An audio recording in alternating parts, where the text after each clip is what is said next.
A very beautiful morning to you guys. Welcome back to the channel. I hope you are having a good day. Wherever you're watching me from, wherever part of the world or continent you're watching me from, I want to say a very big thank you for catching this video. If you're at work and you're still, tuned in to catch the update, I want to say a very big thank you to you. I appreciate every single one of you who watch the videos, the ones that are subscribed. Thank you so much. And I pray today is going to be a very wonderful, prosperous day for you. Also, there's been a sad news. I know maybe you've probably heard about it. Sediq has been ruled out. I updated this one on my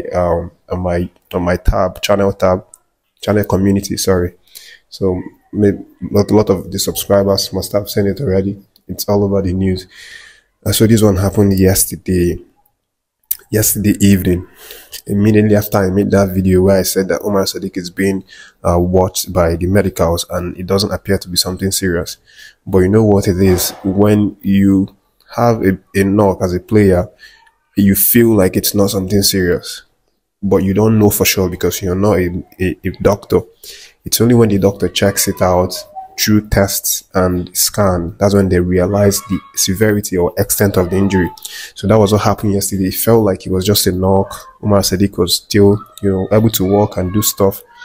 But after that scan yesterday from the medicals, that's when it came out that he was going to stay out for 3 weeks.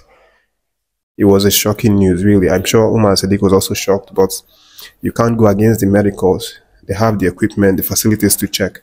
So after the check, he was ruled out and he has now returned to Red Sociedad with immediate effect for further treatment. So that means he's now ruled out for Afcon. But there's no time to waste. There's no time to waste at all, which is why Coach Peseiro and NFF have now moved forward to invite Paul Onuachu, who was one of the 2 players that they considered inviting when Boniface had an injury. But Murphy was picked ahead of him. But right now, Sediq is out, so Onuachu is now the only candidate that NFF and Peseiro are looking to get. And they've now made that known with immediate effect. NFF has now contacted Paul Onuachu's club site, which is the Turkish based club site called Trabzonspor. And obviously they are going to wait for Trabzonspor to respond and, say when they will release him, which of course should be something very imminent because we only have 24 hours, less than 24 hours to, clock this guy in, to have them accept and then, release this guy. If not, he might be jeopardized. Afcon is going to start tomorrow. And if that doesn't happen, then we might be going with fewer players than expected because of injury. So that has been already sent out, waiting for replies from Trabzonspor. But beyond that, Onuachu has been extremely exceptional for his Trabzonspor side this season, and he has been on fire, really. He has played a number of games, for 15 appearances for the club, and has registered 3 assists and had a couple of goals, 9 goals in total, which is really great. Having a total goal and assist of 12 goals in 15 appearances is something really massive. And Nigeria is obviously really lucky to have, strikers who are in the provisional list, fill the space that actually are left behind by players who go out on injury. So it's really something to be happy for, even though it's sad news. You're giving your first choice players, if they go on injury, it's really a sad news. But the fact that we have backup players who also do well for their club side is also something really important for us. So but that aside, the players trained today as usual.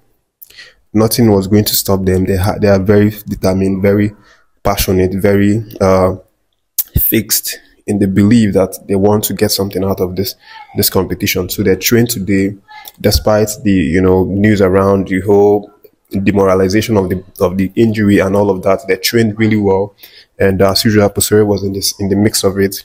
helping the guys, showing them the tactics, the strategies that he wants to implement with them. And the training was really exciting. And aside from that, there were a little extra things that the players did. One of which is having a haircut, because of course Afcon is already here and they want to look not only fit enough to play, but also fine enough to, be on the pitch to represent, that kind of a thing. So the guys actually, had a haircut, not just one. I think it was maybe like a team thing. And we had a lot of guys who did their haircuts, as the pictures are showing on the screen now. So a number of them did really good, nice haircuts. Soho, Owazim, Meru, and all of them. So this goes to show the preparation that the Super Eagles are really putting in. They're really, really, trying to, put in the work in every bit of way that they possibly can, not allowing injury to bring them down, and trying as much as possible to stay really focused, despite the fact, of these things happening around them. And there's also a rumor that, the supporters club nationwide in different places, Lagos, Abuja, Port Harcourt, have organized a sort of 3 days dry fasting for the Nigerian Super Eagles, just to, put them in prayer so that we don't have issues of injuries again, especially on Osimhen, because it's now the what last man standing attacker that we have now that we can really trust. And the fans have now decided to put them in prayers to make sure that injury doesn't really damper our chances of getting this trophy. It's something I'm going to consider as well. I will put them in my prayers as well. So I want to urge you, if you want these guys to really do something out, you might as well put them in your prayers too. That's the update, guys. Thanks for catching this one, and I do appreciate you for checking in to watch the videos. Please, if you're not subscribed yet, do so to click that subscription button. And I said I wanted us to get this community to 1,000 subscribers. Only yesterday, the response was massive. We had over 220 plus subscribers, which is really great. And I want to urge you now, if you're just catching the videos or you've been following but you've not yet subscribed, please do so. Let's get the community to 1,000 subscribers. We are big, we are massive, we are growing really fast. Thank you for joining the channel. Thank you for catching this video. Stay tuned for more updates.